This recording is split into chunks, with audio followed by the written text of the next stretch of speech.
Now we can apply a little bit of what we've learned to an actual visual effects shot. Open up the project included with this lesson and let's take a look at it.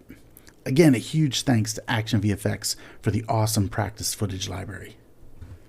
In the movie clip editor, prefetch the frames and let's take a look. First off, if your footage is looking a little dark and dingy like mine is, let's make sure we have the correct color settings. In the Render tab, at the bottom is the Color Management section.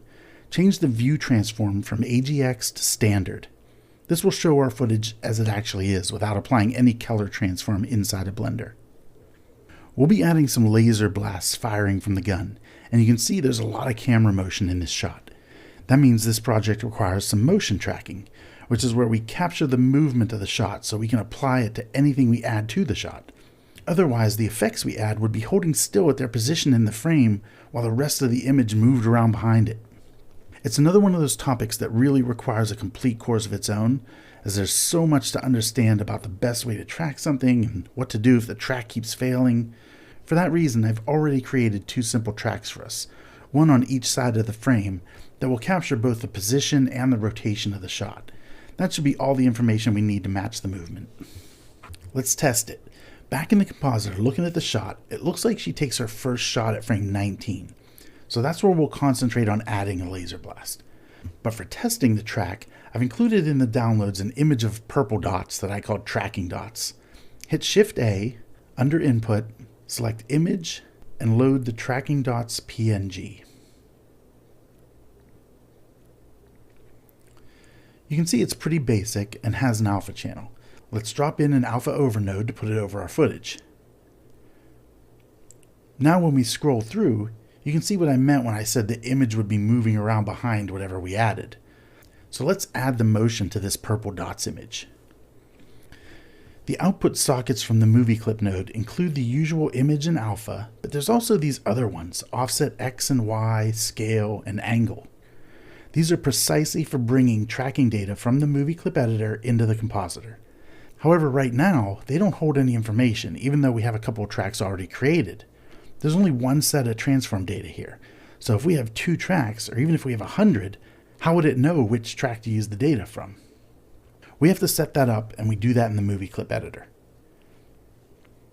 In the tabs on the right, you'll see a tab called Stabilization.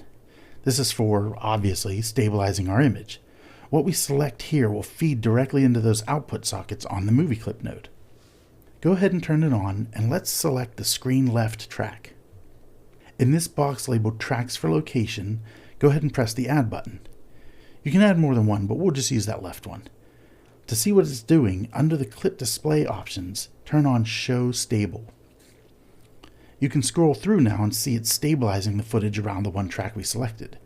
That location data will now populate the offset X and Y sockets in the movie clip node. So what about angle and scale? If you watch the other side of the frame as you scroll around, you can see it's somewhat stable, but definitely rotating a bit.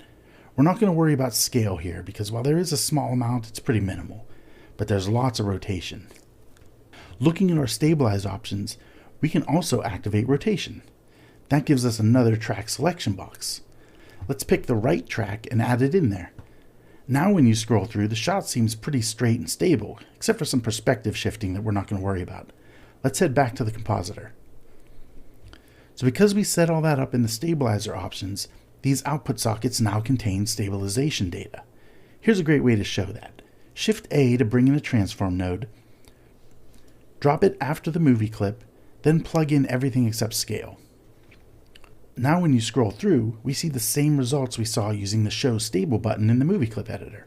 It's not what we want, but at least now it looks like the purple dots are staying in their place in relation to the movement of the shot. We need to apply this data to the purple dots by themselves, not to the shot itself. So instead of stabilizing the shot to the purple dots, we move the purple dots to match the shot. What if we plug this transform into the purple dots instead of the clip? Let's try.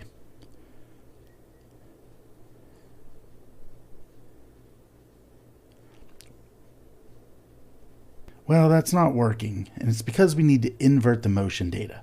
The values coming out of these sockets are meant to remove motion, not add it. So, to add it instead of removing it, we just invert it. And because it's simply a numerical value, as shown by the gray socket, we can simply multiply it by -1. That will invert any value. So let's give it a go. Make a little space here, and then hit Shift-A, Utilities, Math. Drop it into the Offset X noodle, set it to multiply, and set the value to -1. Minimize it, Shift-D to duplicate, and drop the new one in after Offset Y. Duplicate it one more time for the angle value. Let's check it out. Hey, there we go, that's working. The dots leave the frame pretty quickly, but they look tracked in, so that's working.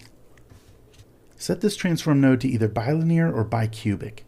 Nearest kind of rounds the position up to the nearest full pixel, and if you have very small movements you're trying to match, it may make the element you're match moving look like it's jumping a pixel or two between frames.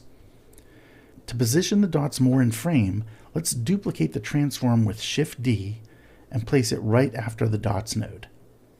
Now this transform will adjust the position of the dots before the motion tracking.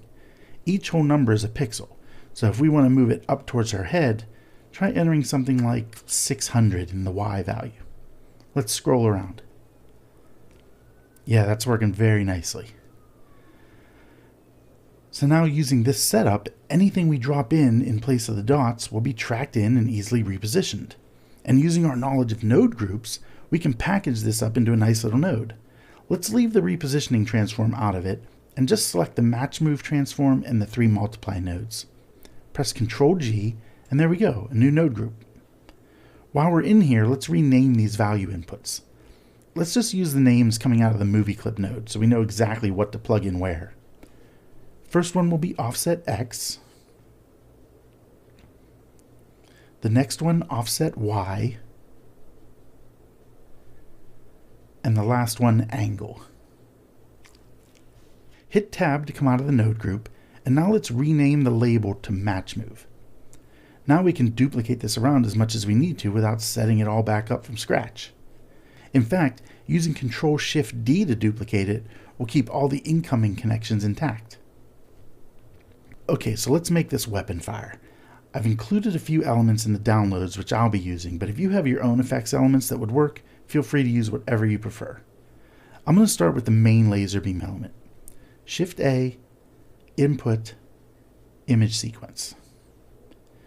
Navigate to where you downloaded the elements to, and grab Weapon Blast 5. If we take a look at it, we can see it only has 20 frames, and they run from 1 to 20, and then it just holds on that last frame after the animation ends. Looking at the footage again, it looks like she can start firing at frame 19. We'll leave the beam on for a few frames, then turn it off. So to make sure its animation lines up with when it'll be firing, set the start frame to something like 16. That means the beam animation will run from frame 16 to frame 36, which is plenty, and gives us a little wiggle room if we want to start it earlier or turn it off later. Let's view our alpha over node, then replace the tracking dots with the beam element. Obviously this alpha over node isn't going to work for us now, so make a little space here, Shift-A, Color, Mix, Mix Color node. Plug our beam match move into it, then select the alpha over, hold down Control and hit X. That will delete the alpha over but retain the node connection. Now set the blend mode to add. Looks like we need to adjust that reposition node. Let's go to frame 20 where the blast will be fully coming out of the gun and zoom in a bit so we can see the nozzle. Now we can adjust these values to get them lined up. I already have the values we need, so let's enter -284 in X and 665 in Y. So now we can step through it and really figure out when the blast will be firing based on how she's moving the weapon. I'm just using the left and right arrow keys to move back and forth through the frames. I think the blast should be full on for frames 20 and 21, but only halfway out on frame 19, and on frame 22 it should be leaving the frame as she begins raising the blaster. So let's do a tiny bit of animated repositioning on frame 19. Go to frame 20, hover your mouse pointer over the X value and press I. This inserts a keyframe on that value. Do the same over the Y value.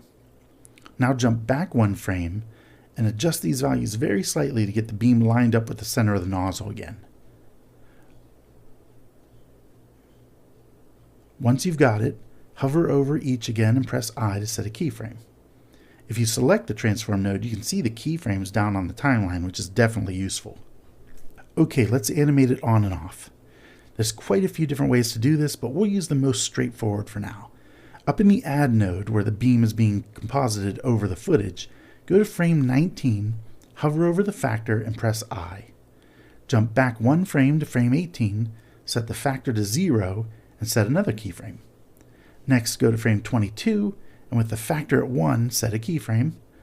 This may seem odd as the beam isn't lined up with the nozzle, but we're going to mask it out in a moment to make it appear as if it's leaving the frame, so we still need it visible. Frame 23, set the factor to 0 and set a keyframe. Now if we step through those frames back and forth, we can see the beam firing. Perfect. Let's make that mask so it looks like it's traveling. Go to frame 20, which is the first frame where the beam will be fully on. Switch the viewer to mask mode. Click New Mask, and hold down Control and begin clicking and dragging to draw out a mask that encompasses the entire laser blast. I'm making mine as simple as possible, just 4 control points. Alt-C will close the mask after you've drawn the last point. Adjust it if needed. Then press A to select all the points and press I. This puts a keyframe on our mask shape. On frame 21 it will also be on full blast, but the frame after that will change, so set a keyframe on 21 without adjusting the mask at all. If you want to see your mask keyframes, open another window by click dragging the corner of the viewer when it turns to the little plus sign, choose the dope sheet editor, and then select Mask in the drop-down menu. Let's jump back to frame 19 now, and this will be where the blast first starts coming out. Grab the 2 far left control points and move them about halfway through the beam. Press A to select them all, and then I to set a keyframe. Now go to frame 22 and do the opposite. Move the 2 far right control points halfway through the beam. A to select all the points, and I to set a keyframe. You should now have 4 keyframes in the dope sheet. Call this mask Beam 1, and down in the nodes, let's bring in a mask input node. Select our Beam 1 mask and plug it into the factor. Stepping through, we can see it's working, cutting off the beam, but the overall beam visibility that we animated is now gone. That's because this mask being plugged in overrides the factor value. There's a couple ways we can fix this. I think the easiest would be to continue animating the mask. Since the mask is revealing only what is inside of its boundary, if we move those boundaries completely out of frame, nothing should be visible. So go to frame 18, and by grabbing this dot in the center of the mask, we can move the mask as a whole. Drag it out of frame. Press A to select all, I to set a keyframe. Then let's do the same thing on frame 23. Now we can exit mask mode and check out our work. Looks great, it's totally working. However, there's some sharp edges of the beam where that mask is cutting it off. Let's throw in a blur, set it to fast Gaussian, and set the X to maybe 150. Perfect, that's much better. Now let's make it look less like a white line and more like a laser beam. There's as many ways to make this beam glow as there are artists in the world, so we're just again going to take the easy route and use some default Blender nodes. Let's make some more space here in the nodes for some effects and coloring. It's all going to happen after the match move, but before the add mix node, so that's where to leave some space. Shift A, and under filter, bring in a glare node. It's not very impressive yet. The threshold in the settings of this node are at 1, which means it will only apply the glare to values over 1. This entire beam is a value of 1, so we get nothing. If we set that value to 0, there we go, there's our glare. This isn't bad, but to get more of a general glow, in the glare type, switch it from streaks to fog glow. That's better, but very subtle. Duplicate that glare node and put it right after it. Drop the size down to 7 to make the second glow a tiny bit tighter, and let's view the add node to see how it's looking. The glow's working, but it's hard to see. Let's make it red. After the second glare node, press Shift-A, Color, Adjust, and bring in RGB curves. First, we only want to add red, so click the little R and then drag the center of this curve up into a very strong curve. Nice, that looks better. Click on the G, which is the green curve, and drag that down a little bit. This takes out green, which makes the color a bit more magenta. That looks really good. The nozzle of the gun is looking a bit dark, so let's brighten that up while the gun is firing. If we do this before all of our node work, it should just automatically be tracked in and have the glow and the color applied. So on frame 20, let's set the viewer back to mask mode. Click the X next to the Beam 1 mask name, then New to create a new mask, and let's call it Nozzle. Hold Shift and right-click to set your 2D cursor near the muzzle. Instead of drawing a mask freehand, press Shift-A to add a new mask type and select Circle. This adds a new circle right at the cursor. Hit G and drag it right over the nozzle. S will scale it to fit. In the nodes, bring in another mask and drop it back by the beam node. Choose our nozzle mask, then bring in a mix color node. Drop it after the beam, plug our mask into the factor, and set it to add. So we can see what we're doing, let's zoom out and turn off the glare and color nodes. There's our little mask. It's not on the nozzle because even though that's where we created it, it then gets fed through our reposition node and our match move node, which apparently have placed it down here. It's an easy fix though. Zoom in a bit on the nozzle, then with all the mask points still selected, just hit G and adjust the position until the white dot is right over the nozzle. Perfect. Let's turn our glares and color back on by selecting them and hitting M, and that's not too bad. If we step through the frames, we can see it's turning on and off right when it should be. Put a blur after it and set it to something high, like 60. After it goes through the glares and the color, it looks bright and really nice. We can make it look a bit less circular by selecting this left control point and moving it out a bit. Then selecting the handles by clicking one, then holding down Shift and clicking the other, then pressing S to scale it smaller. You can adjust it however you like really, but I'll leave it here for now. I'm liking it. And again, to demonstrate how this node setup works to our advantage, we can bring in another element or two. Shift-A, Input, Image Sequence, and I'll bring in Blast 10. And then I'll also bring in Blast 11.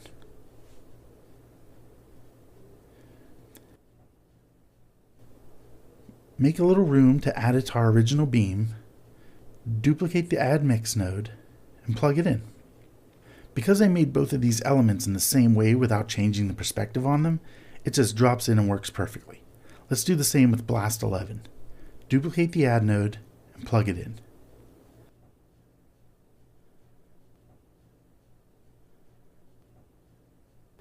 Let's check out how it's looking at the end. Nice.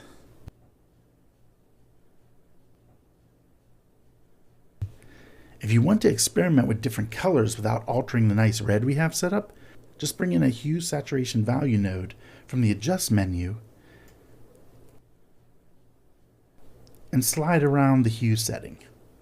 I'm going to stick with red though. Next, let's add a bit of interactive light. If this beam was really there, it would be so bright it would be affecting the actress and the gun. The light would be bouncing off them. It's pretty easy to replicate that. Let's start with an ellipse mask. Shift-A under Mask. I'll move it over to the left a bit and then make it a bit larger.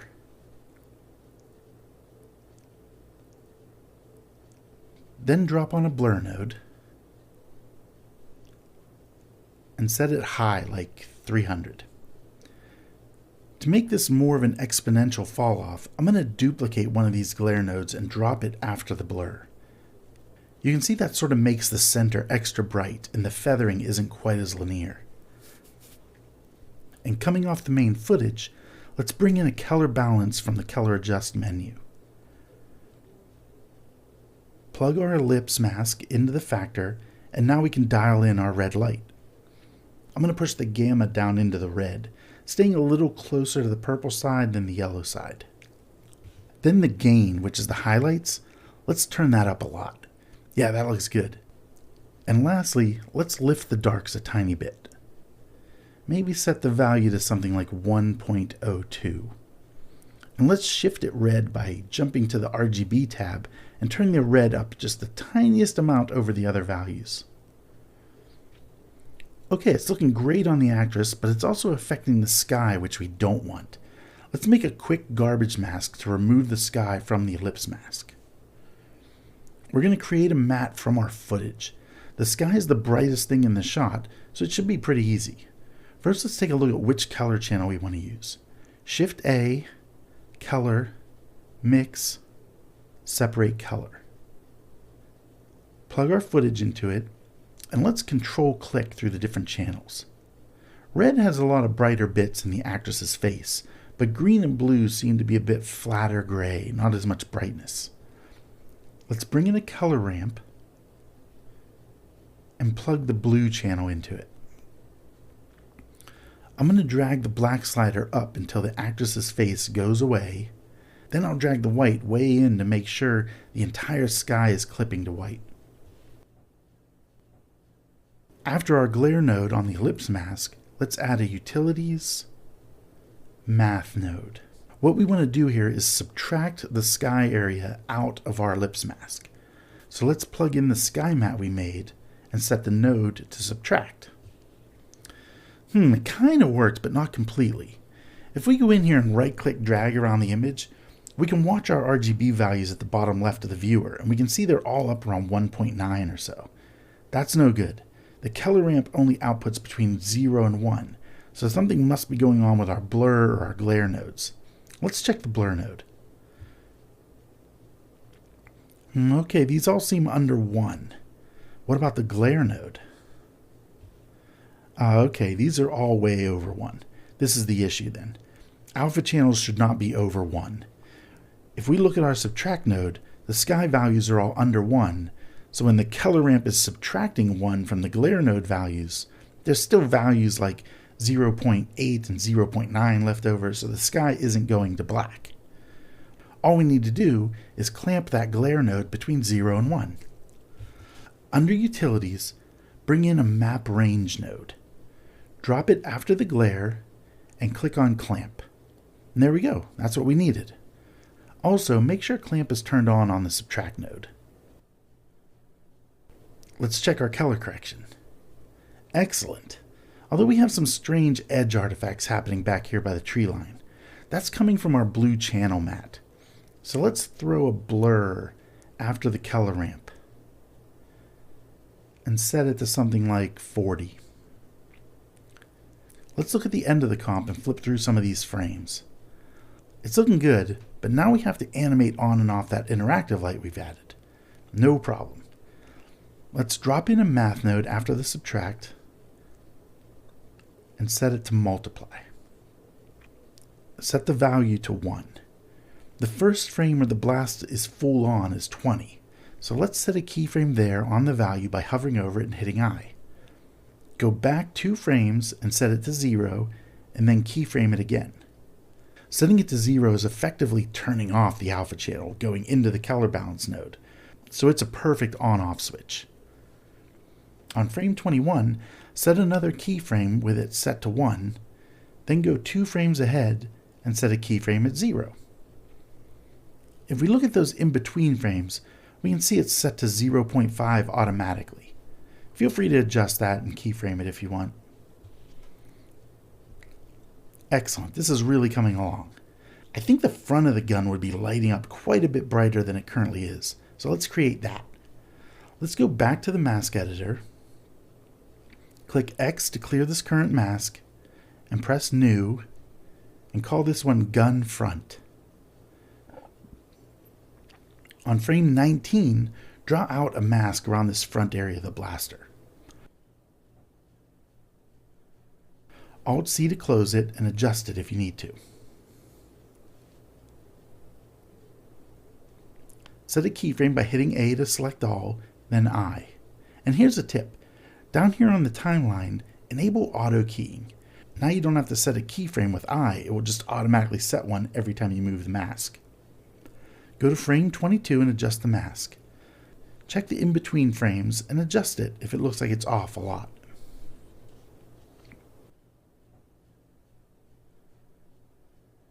You can see in the dope sheet that keyframes are being created automatically now, and that's great. Jump through all the frames where we know the blaster is firing and adjust that mask to stay on the front of the blaster. Once you're done, go back to view mode and don't forget to turn off the auto key. Let's make some space in front of our red color correction to add this extra bit of brightening. Bring in a mask node and select the gun front mask.